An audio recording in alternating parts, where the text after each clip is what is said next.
Twin Peaks fans. Welcome back. Hello! That is never going to get old, by the way. Hello!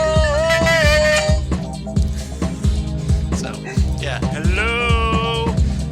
Yeah, that is never going to get old. Never going to get old. I'm waiting for, like, the t-shirts to come out. Like, at conventions or whatever that you can buy that has the... oh my god, redbubble.com. Let's just do it right now. I'm sure that's probably already up, but yeah. So, welcome back to Ghostwood, everybody, the Twin Peaks podcast. I'm Charles Skaggs. I'm Zan Sprouse. She's right here, Zan Sprouse. Ready to talk some more Twin Peaks for episode 8 for the week ending. Well, it's actually June 8th, 2017. And we're going to talk about The Return, Part 5. Right, it's our episode 8. It's yes. Twin Peaks' episode 5. Yeah, so. I know I'm probably confusing everybody with the numbering, but yeah, it's our episode. I would see. This is why I wanted actual episode titles as opposed to Part 1, Part 2, Part 3. Yeah, that's true. We're not getting that, are we? No, not this time. Maybe we should name our episodes. We could do that. That'd be good. Yeah, we would just call them using one of the cool quotes or something. We'd follow the Friends model, where it'd be like the one where they talk about episode 5. Exactly. So kind of the same thing, only just much, much longer. Yeah, just longer. More characters. So yeah, we're going to talk about Part 5. We only have one episode this week to talk about. So, it's so short when you're only watching the one. It is. Yeah, you. I don't know about you, but when I watched Part 5 and, the credits came up so early, I'm just like, okay, there's going to be another one, right? And then I had to remind myself, nope, this is it.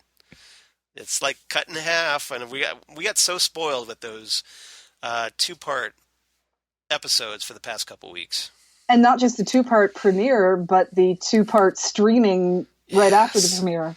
So it's been like 2 weeks really since both of us, because we had to watch ahead because hey, yes, it's us. Did. So this is like the first new episode for us in 2 weeks. Right. So we got really spoiled with 4 hours of Twin Peaks that first night, and then we've had to wait. And I'm finding that I am regressing back to that kind of mindset where I'm waiting for a TV show and therefore savoring the TV show. Yes. Since it's not this binge watching process, I'm disconnecting a little bit. I don't have my phone in my hand while I'm watching TV. You're unplugging a little bit. I'm unplugging a little bit. It's like watching TV in 1990, where you know that you're going to have to wait a week for another episode, so you're going to savor this episode, and you know that you have that time. Right. And I'm watching it when it comes on. I'm not saying, okay, it's being DVR'd, let's watch it at midnight, or let's watch it tomorrow during dinner. I'm watching it as it premieres, and it wasn't so bad, frankly.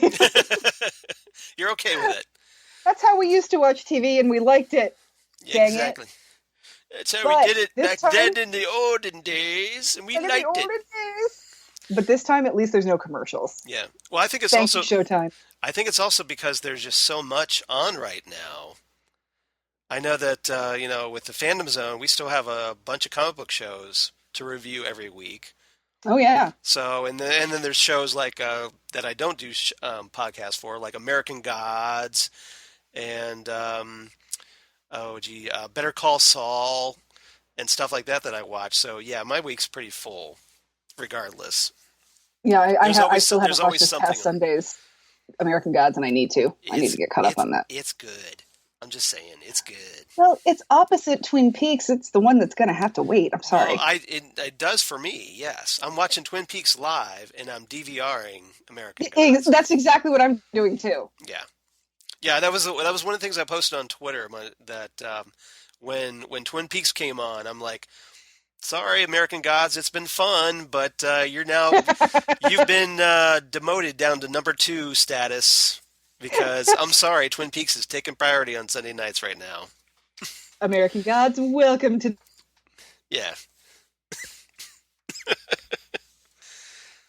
Oh, she kind of froze up. There we go. All right. Well, I think from where I'm sitting, it looks like you froze up. Okay, so we both froze up. So it's all a matter of perspective. So I don't think we're just like, yeah. It just happens. So Yeah, but yeah, nothing against American Gods. It's a fantastic no, show. It's my second favorite show that's on right now. yeah, But yeah, I'm really this is enjoying Twin it. Peaks, y'all.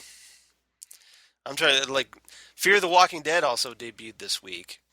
So yeah, there was Yeah, I did. My DVR was getting a so workout this that's like Sunday. Fear the Walking Dead is like number 3 on my priority list. But I turned on the TV and it said all of the services are in use. You can't watch anything else. exactly. All right, so Watch this thing right here. yeah, all right. So about this episode, part 5, uh, there was a lot of. I think this one. There's a lot of different. I mean, the past 4 episodes have essentially focused on like maybe 6 or 7 main threads. But part 5 seems to focus on a lot more, and I noticed this when I was kind of doing like an outline for for our episode, and we a lot of characters that haven't gotten the spotlight yet, and also we get some new characters introduced. So that's one of the things I want to talk to you about this week. And the first topic I want to talk about with you, if you don't mind, is She's a Warrior. And that is the bit at the beginning at the Rancho Rosa in Las Vegas, where we had these hitmen and lying in wait for Dougie Jones, and they report back that his car hasn't been moved, and then we get introduced to like one of their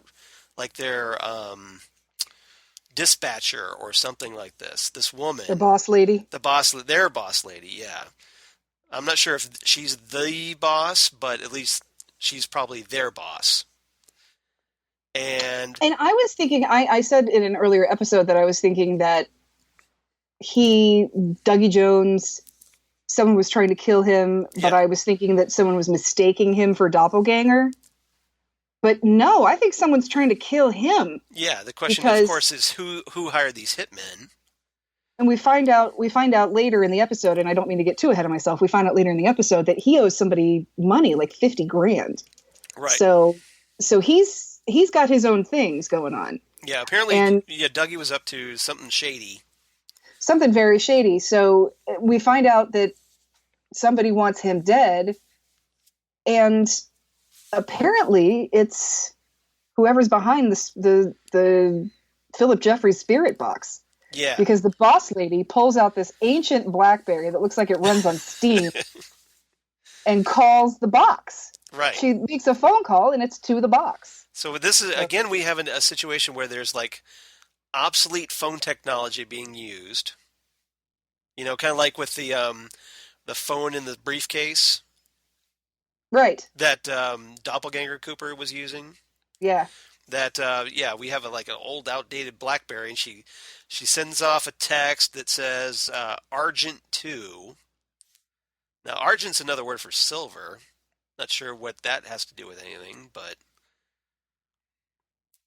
and yeah, it's hard to say what if that has any relevance or not. But so yeah, we could like go. Apparently, we find out later in the episode that it's like this yeah, it goes to a device, this thing like a bowl or something that's in or a pager like box or something that lights up. It's in Buenos Aires, and again, like you said, I guess does this have to do with Philip Jeffries?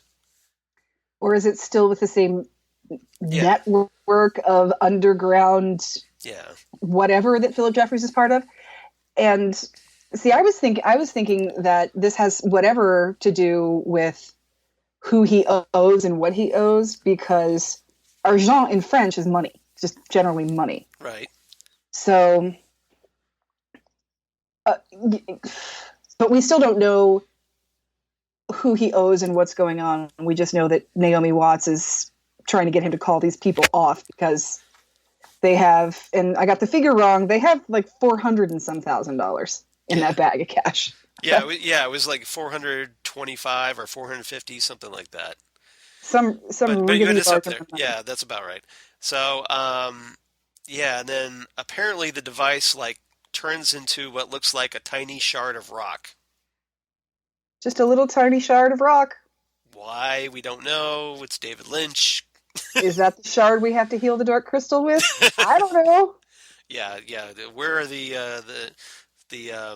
elders or what? No, what was it? The Mystics. mystics. Thank you. Yes. Yeah. Mystics. You're obviously the dark crystal expert, so Oh, such a dark crystal fanatic. I defer to your expertise. But And does the shard of rock have anything to do with a little tiny Quidditch ball? Does it have anything to do with the golden snitch? The golden snitch. Yes. Yeah. So many questions. Yeah. So so that was interesting. Hopefully we get more, but that was set up.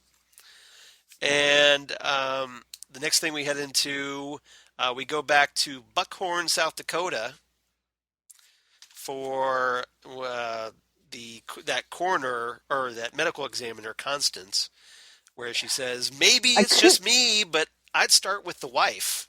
I'd start with the wife because what was in his stomach? Yeah. Dougie's wedding ring. Right. Why is Dougie's wedding ring in his stomach? So again, this kind of relates. I could be wrong, but I'm pretty sure the cause of death is he has no head. Yeah. So I like the coroner. She's funny. Yeah, and apparently she's doing stand-up on the weekends. Yeah, there she is. Going well. So yeah, she looked in the stomach contents of the dead body. Right. And it's Dougie's wedding ring. It has a description from Janie E. Yeah. Why it's in there, we don't know. So apparently Dougie was up to maybe a little murder, perhaps. I wonder because Dougie, when he came into the waiting room in the lodge, right, he was wearing the ring. So that's true. How did he get the ring? Yeah. And did he do some sort of mystic trade with Doppelganger, or? And what does this have to do with Dougie being this creation, apparently, like formed out of, or just formed as a way to, as a decoy so that if Cooper tried to leave the Black Lodge, he would go to that body instead of Doppelganger Cooper's, a.k.a. Cooper's real body. Everybody got that? Am I saying that right? Because it's like, yeah. Everybody getting this so far? Yeah, somebody better write this down. Listen, where's my blackboard? Where's the yarn so I can drag string across? Okay, this connects to this, and this connects to this. Okay, I'm going to ask if Doppelganger is using Dougie as a decoy, and then you throw the rock, okay? Yeah, exactly.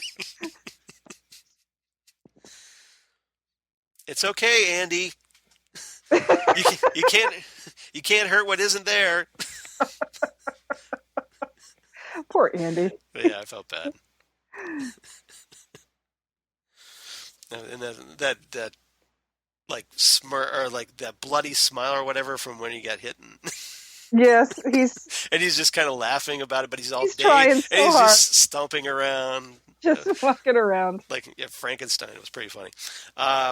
Sorry, got a little digression there.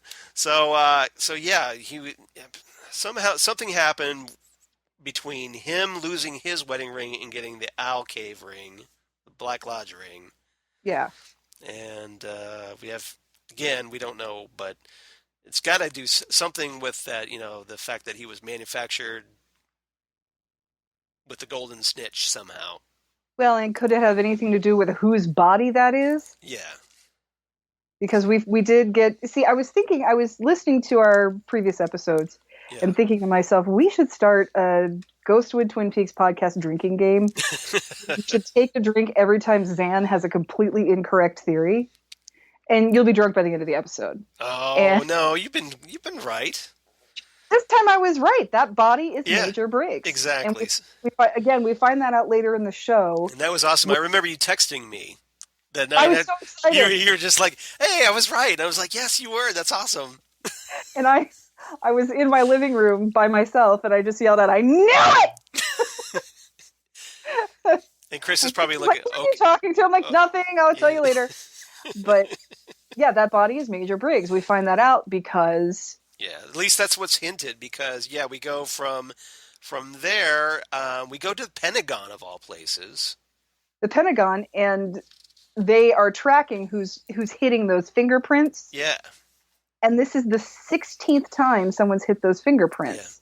And apparently we So have a Ghostbuster in charge, Ernie Ernie Hudson. Hudson, Yep, yes, old Winston Zeddemore himself. Ernie Hudson's great. Yeah, so And so he says that we have to do something. I mean, if we're I getting, loved him in The Crow, by the way. at least he didn't do that walking in the wind shit. I hate that. Yeah, exactly. He was good in the Crow.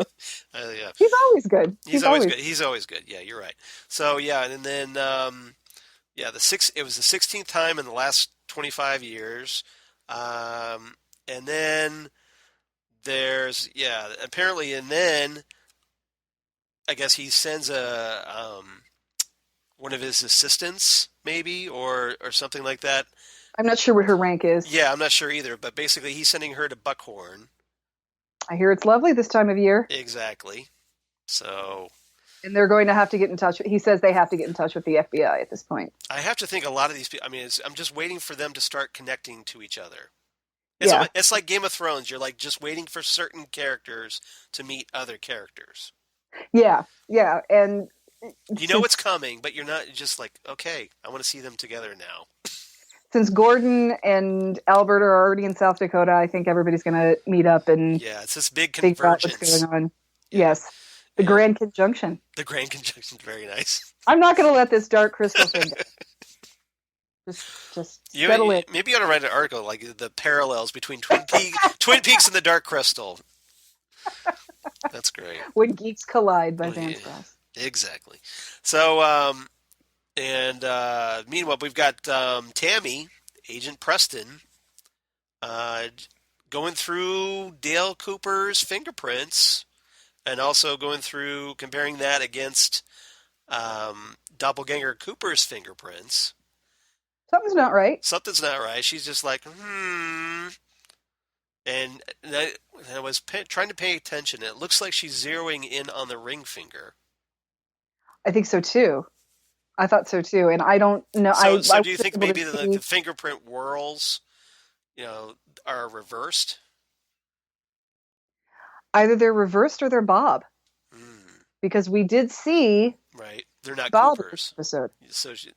So maybe she'll say they're not Cooper's fingerprints. We did see Bob in this episode, so who knows? Yeah, Cooper, that was freaky. So yeah, that was awfully. that's what I want to get to next, which is you're still with still me. with me. That's good.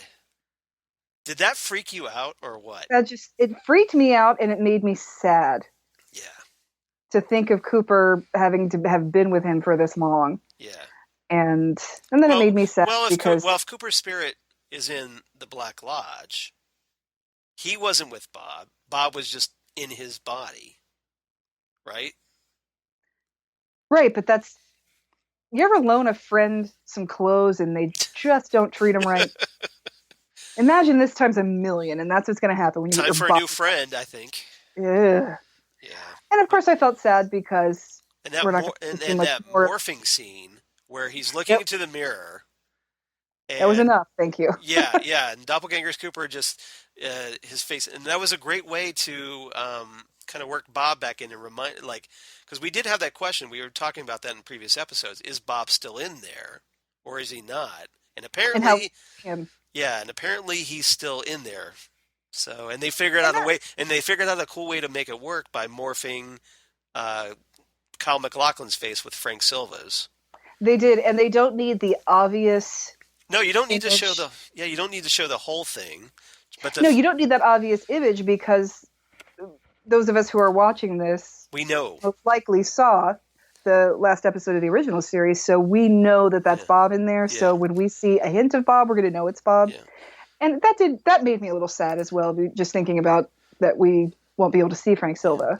Well, This and is just so good. I think to also clarify the point, they showed that clip from the original series finale, the cliffhanger from hell, where Cooper smashes his face into the mirror and sees Right. Bob's reflection. They reminded us of that, and then they So- showed us the morphing, saying, Yeah, "All right, he's still around. yeah, He's still exactly. here." So that's one question we got answered at least. That he's still in there. And we know that Bob stays with you for a very long time. He was with Leland since Leland was what, 12? Yeah, 14? yeah, yeah. Because he was like a kid or something, like maybe 12 years old or something. He used to go over to his neighbor's house. They used to flick matches at me. Or Right, in that house in the woods, and yeah, and he was with him until Leland died. right. And then he moved on to Laura.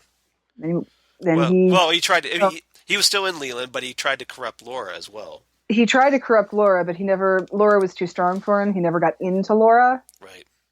So then he was. He was Maybe he was looking to jump bodies.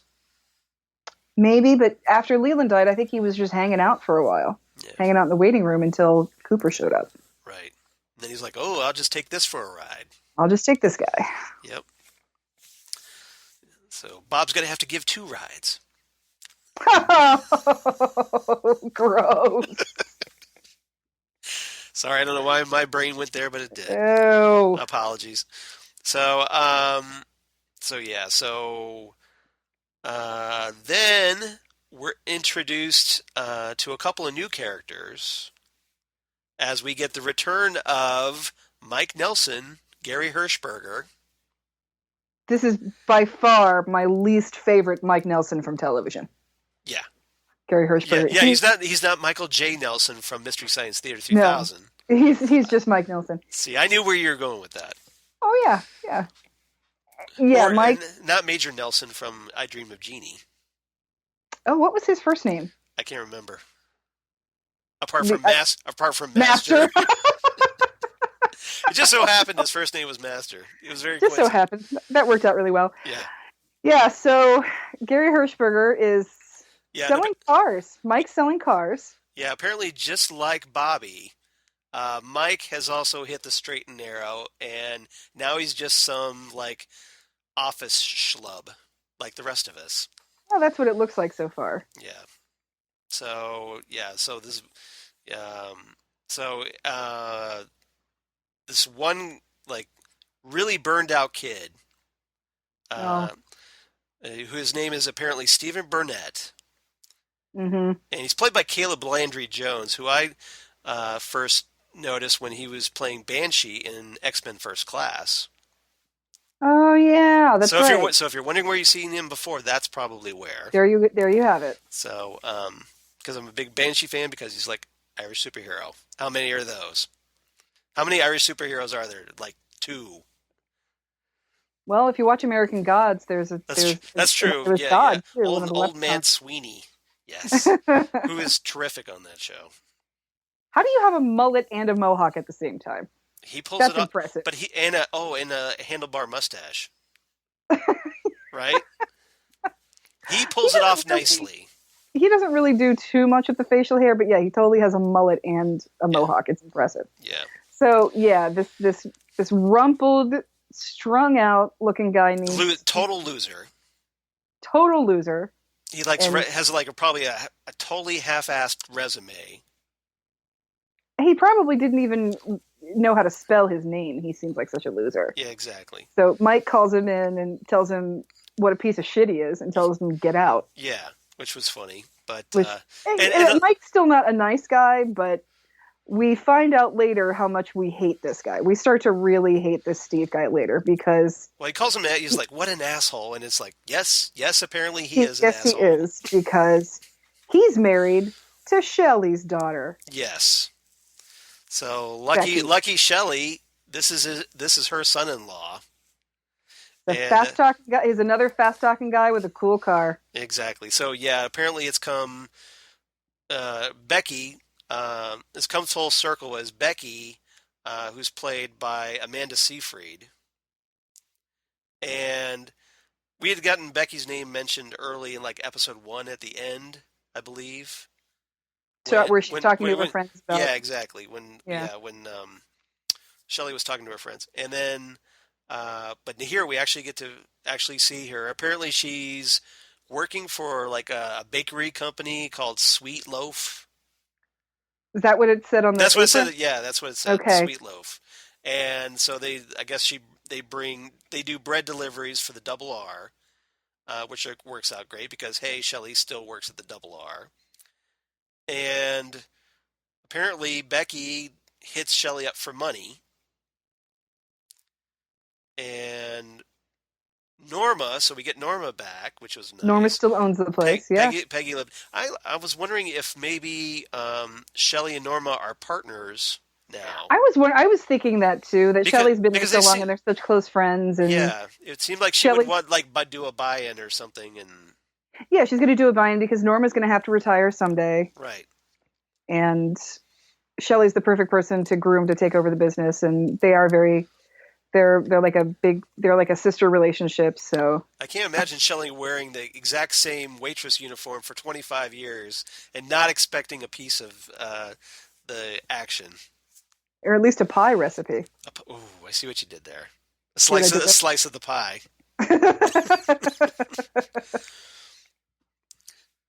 So Damn, anyway, this pie is good. this cherry pie is a miracle. Yeah, So Shelley gives Becky 70 some dollars, right. and Becky then gives it to Steve. And Norma's watching all this. She's not happy. Right, and then they back up out of Norma's view and they do cocaine.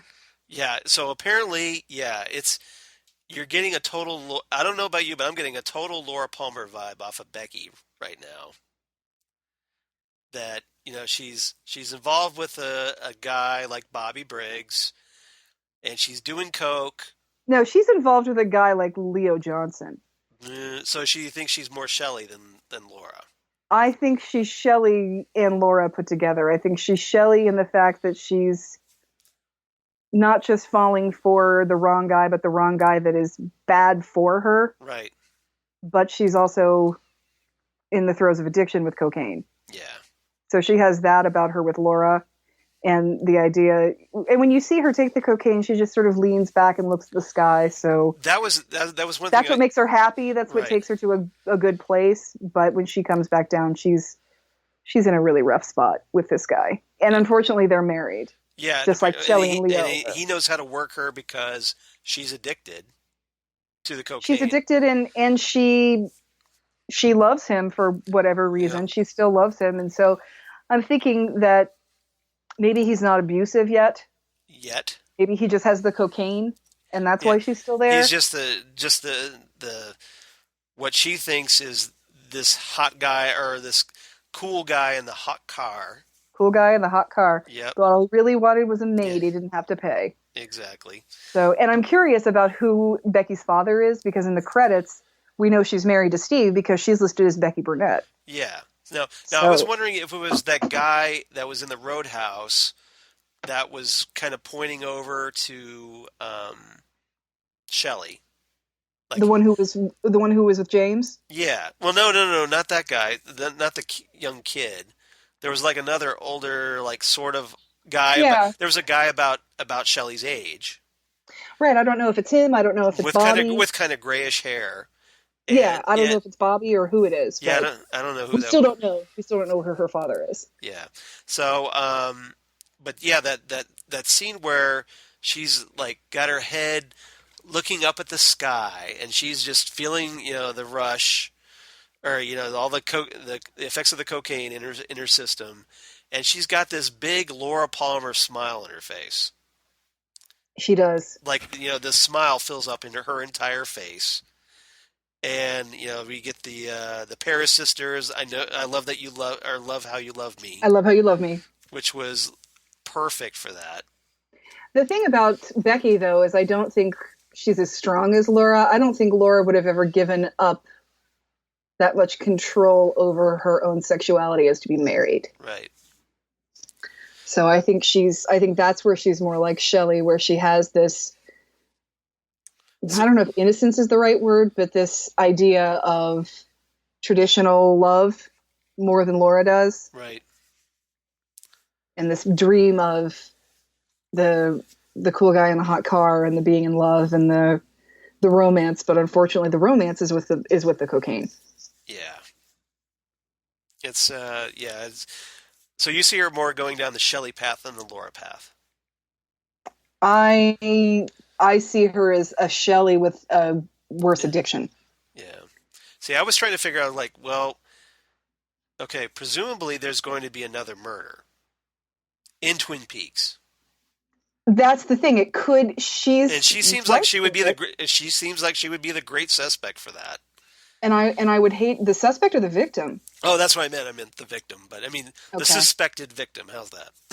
that works because that's the thing is that she could be the suspect because she's with Steve. That's true. So who knows? Yeah. And when Bobby killed someone, Laura was with him. Right. So we don't know. So yeah, so I that would just makes Steve a suspect, or I really hope nothing happens to Becky because I'm not that invested in Becky, but I would hate that for Shelley. yeah. I mean, hopefully she's not working at One-Eyed Jack's on the side as well. Oh, I hope not. Yeah. Because we still haven't gotten that reintroduced. I have to think One-Eyed Jack's is still in play. Well, and if they already have the cocaine, Right, because we know there's drugs being run across the border. right? And if they already have the cocaine, when Shelley gives them the money, right, they're getting money from someplace else. So I don't know what's going on with that. Unless because with Steven or Steve getting the drugs to give to her, he's getting them from somewhere. And he obviously doesn't have a job, so we saw yeah. him apply for a job that he didn't get. So I don't know. I don't know what's going on with him, but it's going to be tragic. He's a loser. Loser. So why don't you kill me? So why don't you kill him? Yeah, exactly. He's a loser, baby. Like a termite. Yeah, exactly. Choking on the splinters. Nice. I love that line of that song. Very nice. All right, so we finally catch up with what Cooper is doing in Dougie's body. And Cooper goes... Again, I was totally wrong. He's not a realtor. He sells insurance. Right. But that was a fair, that was a good call. But he's just tacky. Everybody else is wearing black suits. He's got that lime green shit on, and nobody seems to notice that. Right. Yeah, exactly. They don't say, "What is it, laundry day, man?" or anything. Right, exactly. So apparently, like, that's his everyday clothes. Looks like that. It's nothing unusual. They're used to it. And they're just used to him being weird, too. He's walking around and shuffling. They're like, "Wow, Dougie, I didn't know if you'd be in today." And he's not talking very much, and he's just really acting spaced out. And they're just helping him out, and because Dougie's apparently a piece of work, no matter who's in his body. Exactly. So Janie E gets him off to work, and she says call those people. Yeah, she talks about that she hid the winnings. Yes. And apparently, I got it down here. It was $425,000, by the way. $425,000. Yeah, exactly. So she hid it in their spot. In their spot, and you need to call them today and call them off and tell them we can pay them the $50,000. And you're asking an awful lot from who you think is Dougie right now, because that's not happening at least until Cooper gets a lot more coffee in him, apparently. Right, and that is so funny that the coffee is what's bringing him back, and I'm loving all the little. Well, then that makes sense too, because that was, remember that was also a line that kind of gets repeated from the original series finale, the old waiter. And we've talked about how Cooper is acting like the old waiter. He is. He says, coffee, coffee. Coffee. So you notice when he was in the elevator and he sees that guy holding all those cups of coffee. Damn good Joe, huh, Dougie? Right. But before that, he goes, coffee. Just like the old waiter said it. He is just like the old waiter, and he's the coffee. Am I wrong about that? But that's how it sounded to me. I think it sounds a lot like that. And what's so funny is that the coffee keeps every little thing. Again, this is the traditional amnesia trope of television. Right. That all these little things will bring back the memory for people. So the coffee starts it. The coffee starts the process. Well, it's almost like it's fueling him up. It's fueling him up. It's bringing him back. And it's flushing out all that crud that's in him. Yeah. Like the Garmonbozia. The Garmonbozia, the black smoke, the black sludge. And little things are coming back to him. Like he is an insurance agent. Yeah. Yeah. He emphasizes the words agent. And then case files. And he has to take home case files. Right. And so all these little things are, These little tidbits are adding up. and then there's that, Not fast enough, in my opinion, but well, we just want our Cooper back. get on And with it. the statue in front of his office Right. with the gun. It's like a cowboy. Yeah. And it's like pointing in a direction with a pistol. So that's what points him in the direction of the insurance building. Somehow he knows. And then Yeah. there are bits of Cooper's abilities coming back with that friend of his where they're having their staff meeting and about how we have to pay that claim. And he just says, that was Tom Sizemore. Tom Sizemore. Yeah. And he's just says he's lying. Yeah. And since he said it in kind of a Cooper voice, I'm thinking that it has to be true. That somehow Cooper is able to. Well, Cooper always was good at that. He could always tell who was lying. He was always good at that. He could flush up anybody. Like he would, So like when they were interrogating Bobby, and he would text Harry. He and did say, not do it. Yeah, exactly, stuff like that. So he was always good at that. So it does seem like he's starting to come back, just really slowly. Right, so I'm assuming that Tom Sizemore is lying about the fact that those claims have to be paid. I'm sure there's some sort of insurance fraud going on, that he's the inside man. Right. And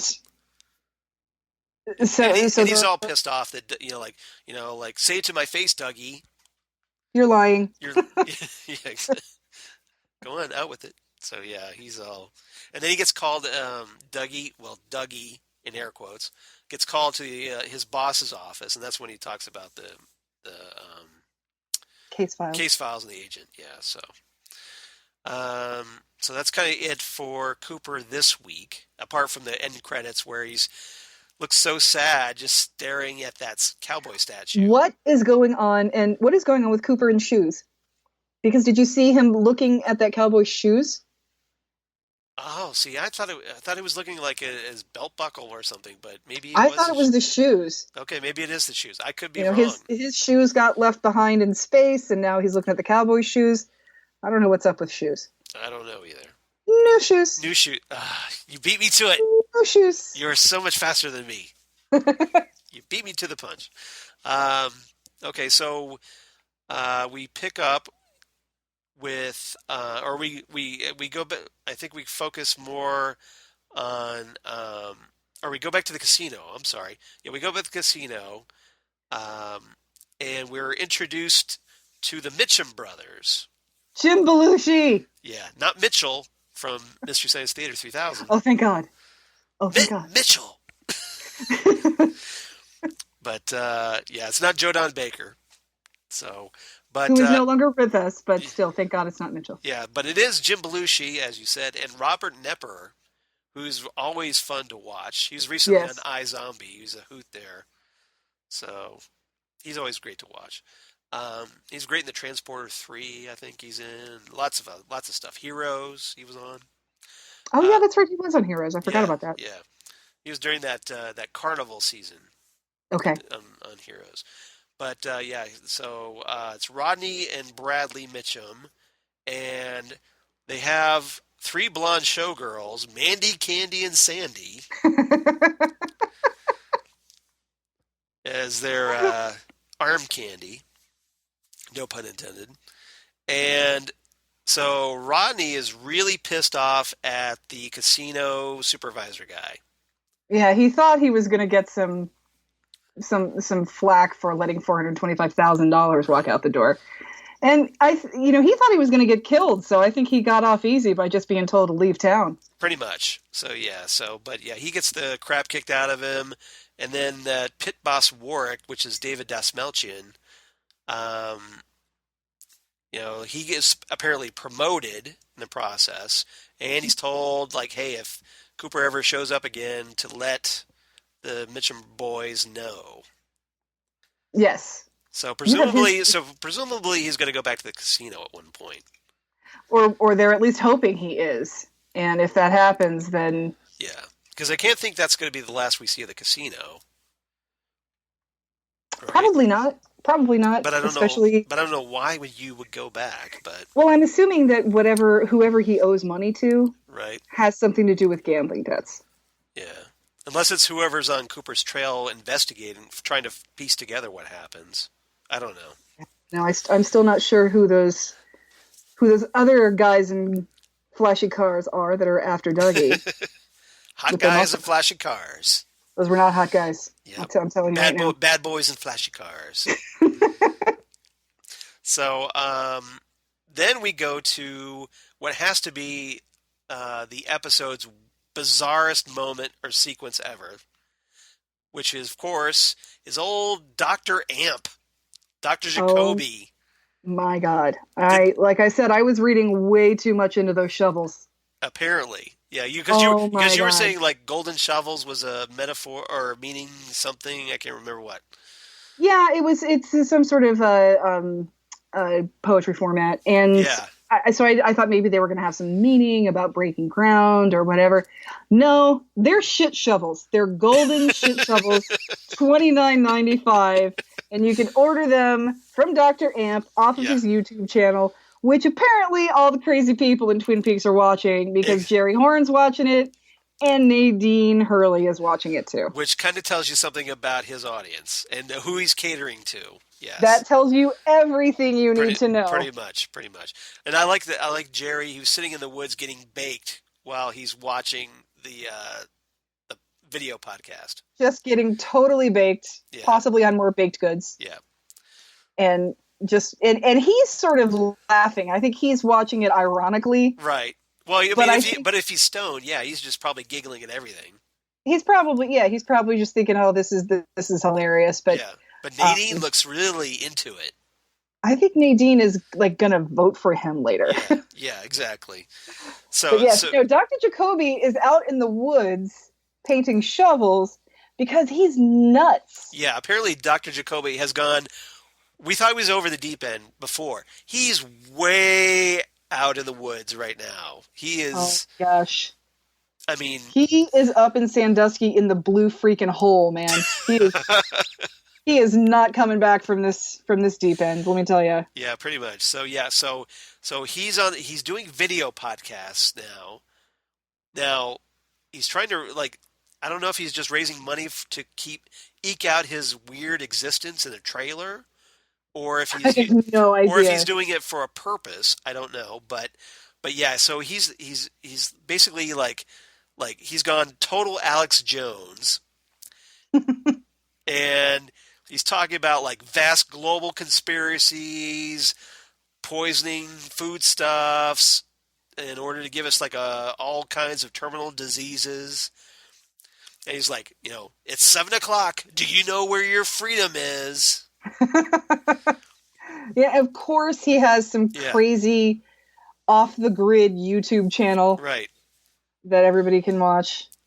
And it probably has to be the one of the best lines of the episode where he says, "Coming to you live and electrified from Studio A, high atop the escarpments of Whitetail Peak, the roof of the American Hindu Kush, this is Dr. Amp doing the vamp for American liberty." Holy crap. Oh, Russ Tamblyn. I don't know how he got through those scenes without just laughing so hard. But oh my gosh. But what else would Dr. Jacoby be doing right now? He lost his license somehow. Right, yeah, we know that from the book that he lost his license, but you figure he would have landed something a little more sane, but apparently not. No, this is Dr. Jacoby. Dr. Jacoby has been insane from the get-go. Remember how the book told us that he has these books and theories that are widely discredited, and it just seems like the only place anybody will even listen to give him the time of day is in Twin Peaks. So yeah, he's gone full-blown conspiracy theorist. Oh my gosh. Now we know he might be right about the red spectrum from reading the book. True. He might be. That's the thing, is that how accurate is he? Right, that's the thing. That's another classic trope of the crazy person has that one glimmer of truth in their ramblings. Right. Even Independence Day, that horrible Independence Day movie, had Brent Spiner doing that shtick as the crazy scientist guy. Or yeah, you've seen that all the time. Or like that. What was that? It was just called Conspiracy Theory with Julia Roberts and Sugar Tits. What's his name? Mel Gibson. I love that that's how you remember Mel Gibson. Well, there's another quote from Mel Gibson that I Yeah, really like, but I will not say it on the podcast because it's just very rude. that's probably for the best, I'm guessing. But Sugar tits is rude too, but I mean, yeah, if that's going to be your legacy, he yeah, should own that. I would say so. So yeah, but so yeah, he's doing infomercials for these shovels, and yeah, it's just like, what happened to you, pal? Holy crap! Charles, Yeah. how bad do you want to go to Home Depot and buy some shovels and some Krylon? Well, we got to get the little thing that like the assembly line to spray paint. We got to set that thing up first. But Yeah, I because I'm not paying so bad. $29.95 for these shovels. I'm gonna. No, I so bad want to make one of these. Yeah, that would. I'm sure. It's guaranteed. If it, I wish we had like Twin Peaks conventions so we could see like the cosplayers do it as Dr. Jacoby, because that would be perfect for the cosplaying. There Dr. have been Jacob. Twin Peaks conventions, and I'm sure they're coming back. So I would hope so, because yeah, that has to I, happen. I don't even necessarily want cosplay. I just want to put it in my yard and see Yeah. who notices, and just come up to me and be like, "Did you shovel your way out of the shit yet from Dr. Amp?" Yeah, that's great. Oh man, Dr. Jacoby, I was not expecting that. No. So Yeah, we were but here's we were trying to figure out, because for like the past, like there was like the first two episodes, they show little tidbits of Jacoby with spray paint. And you're like, okay, where is this going? mhm. and that. And it went in completely different direction than what you expected. But now that I've seen it, I keep thinking, why didn't I see this coming? Yeah, Now it seems so obvious. yeah, that he's just gone totally off the deep end.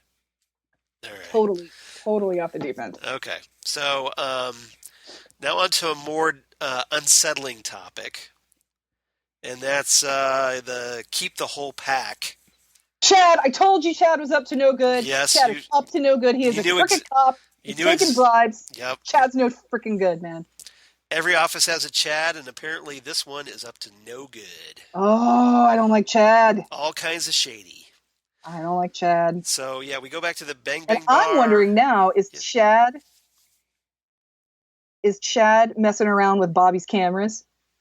Like, is Chad like the inside man in the police department that's making sure drugs come over the border from Vancouver? Yeah. So I would say that that's a strong possibility.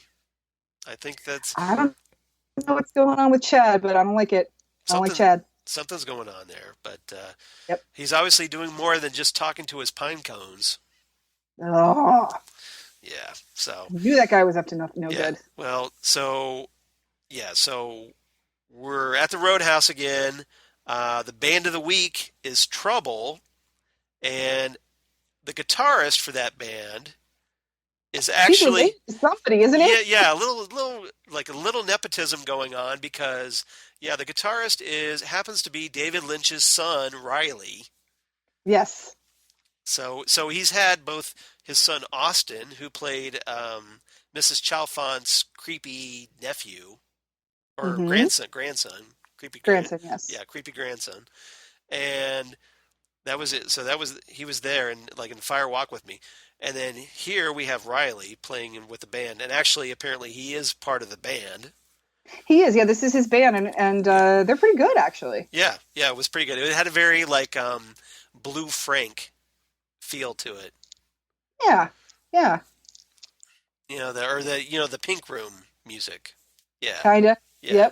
Yep. So from Fire Walk with Me. So we're introduced to another bad boy, Richard Horn, and that last name should obviously send off a whole bunch of like alarm bells. Yeah, who is this guy? Yeah. So now here's the right off the bat. Is this the Richard from Richard and Linda that the giant warned Cooper about? He's the first Richard we've seen. Right. So I'm thinking he's Yeah. and things don't happen in Twin Peaks without a reason. So we don't usually see people without a reason. Yes. So I have a feeling if we're going to see somebody new, I like how there you're for- tearing off your Snapple wrapper or whatever that is. oh yeah, I'm a compulsive peeler. Right. If there's a bottle of lotion or shampoo or ketchup or anything like that. Yeah, for those who don't know, yeah, she's tearing off a label off a bottle. Yes, I've got a bottle of lemonade and the label's got to come off because I It don't know. it compels you. I just I It's not an you know OCD thing, really. Really, it's no, not. not at all. No, not at all. Um, when Chris and I will go to those half price books Yeah, clearance sales at the fairgrounds, yeah. it's I love shopping there and I love coming home because I get to take all the stickers off. They drive me nuts too. Like when I go to Barnes and Noble, and if I get a book there, that sticker drives me insane. I used to work for Barnes and Noble, and every Yeah, time the sale would be over, I yeah, would volunteer to take the stickers off. I yeah, love peeling things. yeah. I love peeling stuff. And I I just recently bought a new refrigerator, Hmm. and the guys were they brought it, they were setting it up, and they were pulling that film off. Yeah. I was like, "Can you not do that?" He's like, "Well," I said, "I kind of want to do that myself." They're Or like, "Are you sure?" I'm like, "Oh yeah," and I'm like, "Oh yeah, this is the stuff right here." so like if you got Giant it, sheet of plastic. so like if you got a new printer and it had that sheet of plastic to keep everything all nice and shiny, so you take Oh, that peel that right off, and that is so satisfying. that's slow peel because you don't want to rip it. No, you want to get it off all in one piece if you possibly can. We Exactly. recently set up my parents' new printer, and it had little pieces of tape Yeah. on it to Yeah. keep everything. And Chris took one piece of tape off, and I just looked at it. He's like, "Oh, what am I? I'm sorry," and he like put it back on. But yeah, compulsive peeler. Yeah. So I would say so. That's funny. yeah, So yeah, Richard Horn. We already right off the bat we know he's a total douche because he's he's a sitting, horn well, that, but also he's sitting under a no smoking sign smoking, smoking. which right there screams total douche. Mm-hmm.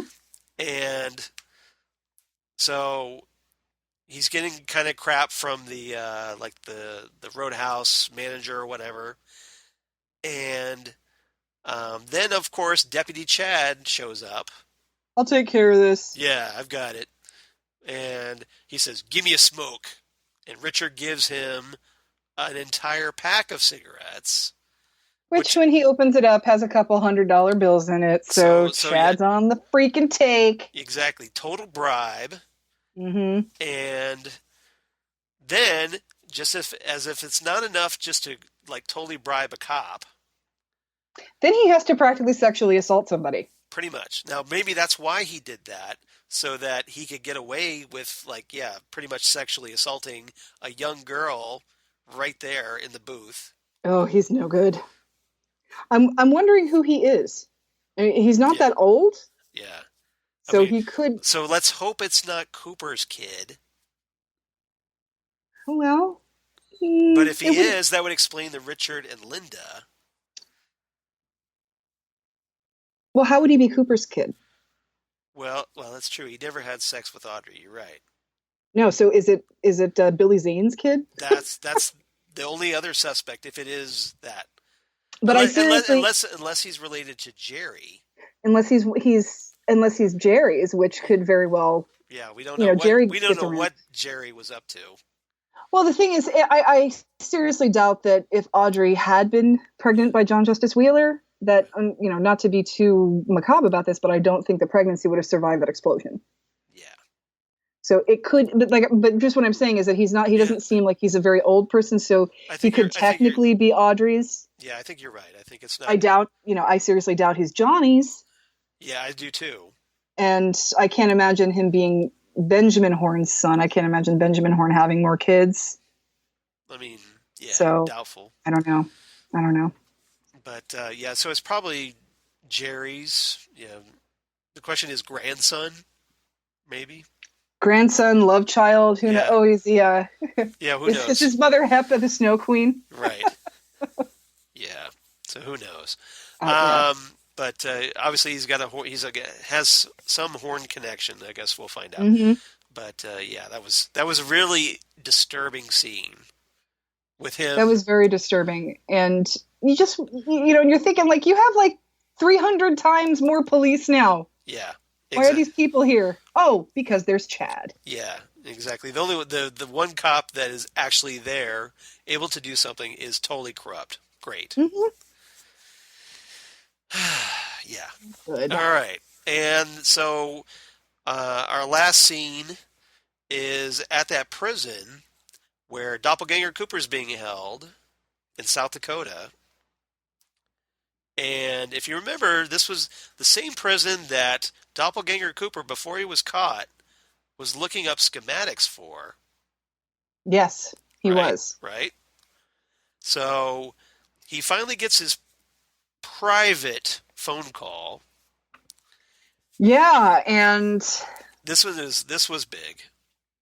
this was big. So when the doppelganger he places the call, then he like looks right at the camera and says, "No, I'm not going to call Mr. Strawberry.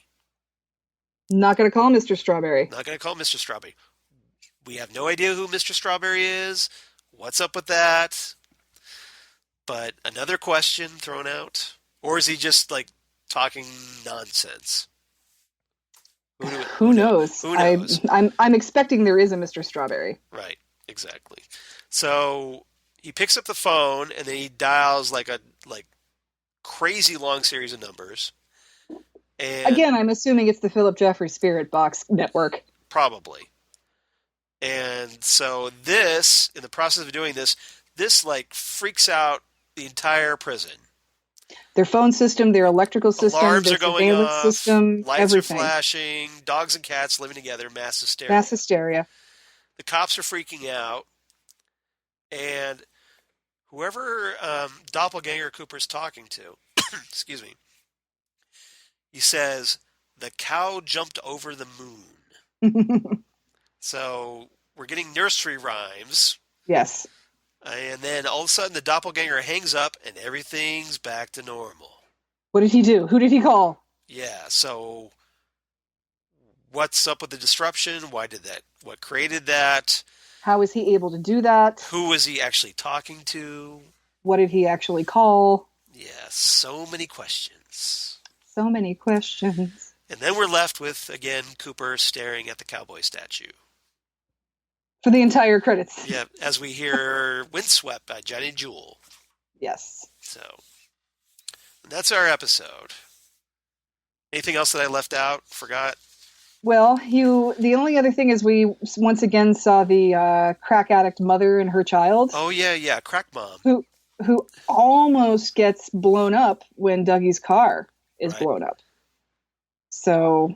But fortunately, the kids survived because we don't want anything to happen to the kid. No, we absolutely don't.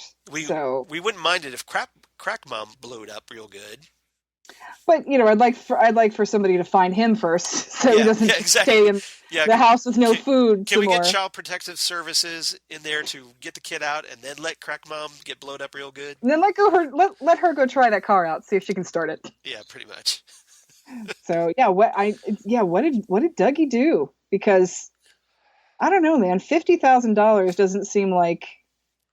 So did they pay maybe these the whatever agency the hitmen are working for paid Crack Mom just to keep an eye on Dougie's house? She is falling down on the job, I'll tell you that. Well, yeah. And she's the only thing she's looking at most of the time is the inside of her eyes. Well, if she's anything like Stephen Burnett, yeah, I'd say so. Oh boy, my goodness. Yes. Yeah, and I think that and we got a little better view of that neighborhood. It doesn't seem like it's a new neighborhood being built. It looks like a neighborhood that was built and then lost funding. Yeah. Oh, I see what you're saying. Like and they were like crappy. Like they started it but couldn't finish the development. Right, either the guys ran off with the seed money or the venture capital dried up or whatever, and so maybe it was all a front. Possibly a front. Like a money laundering front or something. Yeah. Who knows? Like how Lenny on The Simpsons tried to buy a condo. That crane just sits there every day. That was a brilliant, obscure piece of pop culture you just threw out. I'm really good at the brilliant, obscure Simpsons quotes. That was great. much respect. Like I said, that's how my mind works. It works in references. That's fantastic. Passages from books, lyrics from songs, quotes from films. Mine does too, but not to this degree. You have me totally beat.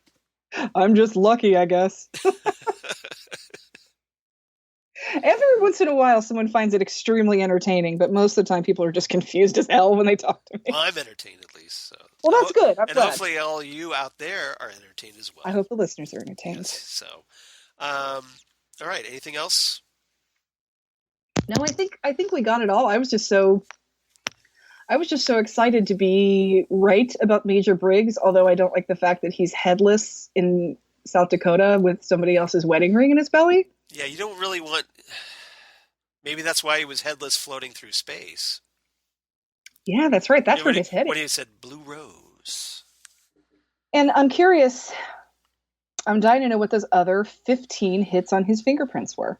Right. Who was trying to track him down? Right. Or what caused it? Yeah. Yeah, who's been. Who's keeping tabs on Major Briggs? Yeah, exactly. I mean, could Doppelganger be using Major Briggs' fingerprints? I don't know. Let's just say that it's Philip Jeffries doing everything. He's our default answer to all these mysteries. The Philip Jeffries Spirit Box Network has got some secrets. So do you think that maybe, hopefully, there's some David Bowie footage before he died? I don't like to dream. As Philip Jeffries? I don't like to dream too big, Charles. But wouldn't that But be awesome? that would be so great. That would be such a shock. That would be so A welcome shock. But Oh, yeah. yes. Yes, that would be fantastic. That would be like the perfect secret to keep under wraps and then spring it and just blow everyone's minds. Oh man, that'll be so great if that happens. Yeah. I don't want to get my expectations up, but No, I don't like to dream too big, yeah. especially where David Lynch is involved. Exactly. Who knows? All right. Who knows, but get lucky. Okay, so what's your rating for this episode? I am going to rate this episode. Ooh, what should I? How should I? Wait, duh. This is 8 out of 10 shit shovels. Of course. That's my rating. See, I had a feeling you were going to go with that, so I didn't want to steal it. So I went same person, same reference, but different reference. So I went with 8.5 out of 10 cosmic flashlights. Ooh, that's a good one too. Yeah. So so just remember where has everybody got your cosmic flashlight? Oh my gosh, I have one. Yeah, I can make one. I want to make one of those too. You just put wings on a flashlight. It's very simple. Exactly. You get some cardboard and just tape it on there. It was so easy. But I have a huckleberry tree. Oh. No, a mulberry tree, not huckleberry, mulberry tree. So I could do mulberry extract if I wanted to. There you go. Very nice. Okay. So yeah, that's about it. So Zan, where can they reach you if they wish to find you on the interwebs? Yes. Well, I'm on Facebook, Zan Sprouse. Good place to start. And then I'm also on Twitter and Instagram as Udinax19. Right. Udinax, of course, is Xanadu spelled backwards. And that's also my Google Plus, but I almost never check that. Okay. Fair my enough. Google Plus account is basically there for me to be signed into YouTube with something. Well, see, mine just posts stuff. I don't actually actively operate on Google Plus. Oh, so you have a bot that posts all your stuff for you? Yeah, exactly. So the way it's set up, because like when I post my blog articles on Blogger, it automatically will post to everything Google Plus. Yes. Nice. Okay. So, and apparently people are actually liking the articles on Google Plus enough that they actually follow me on Google Plus. So all you crazy kids on Google Plus can follow me there, and read my articles and stuff from Damn Good Coffee. But I'm also like Zan. I'm on Facebook. I'm on Twitter at Charles Skaggs. You can find me there, or at Charles Skaggs on the Instagram. And Facebook, of course, like I said, and then my blog of geeky things. Oh, it just totally. Oh no, Cooper vanished. Come back. No, make the other sound before you make that one. Which other sound? Oh, the sound when you fail. Oh, that one. Not that one. No, not that one. This is the failing sound. Yeah, that was a total fail. That's the one. That's the one. I'll Love give you that one. All right, let's try this again. Damn good coffee. And hot. Yes. Yeah, damn good coffee and hot, where I write about Ghostwood and Twin Peaks and all kinds of comic book and sci-fi goodness. Like I did my Wonder Woman movie review recently. You can check that out there. I still have yet to get out and see Wonder Woman, so You should enjoy it. I liked it a lot. everybody's loving it, so I'm Yeah. excited for it. It's, if nothing else, it actually sticks the landing. So, Oh, nice. so which is a strange concept for DC movies recently, but yeah, they've figured out how to actually have a decent ending. Fantastic. So I can't wait. So right there should give you some hope to go see it. I'm very excited. And so yeah, there's that. And then there's my other two podcasts that I do, the Phantom Zone podcast with Karen Lindsay, and where I talk about comic books on TV shows, and Doctor Who podcast that I do with Jesse Jackson, Next Stop Everywhere, the Doctor Who podcast. So please check those out. And also please rate us on iTunes here at Ghostwood and review us. That would be great. It helps people find us. Because we want Helps to people find us, and we it want helps to us grow. know what you want to hear. Yes, and please like us on Facebook. We got 35 likes now, Yes. so we're steadily growing. Would love more. We'd like to get to 50, so help us That'd be get up to nice. 50. And thanks to everybody that's been liking us on Facebook, and also thanks to everybody that's been liking us on Twitter. So you can reach us there at GhostwoodCast, and reach us. And so yeah, please follow us there on Twitter. And you can also, if you want to email us and say hey, or tell us how you're enjoying Twin Peaks, or your favorite theories, you can email us at ghostwoodpodcast@gmail.com. So please do so.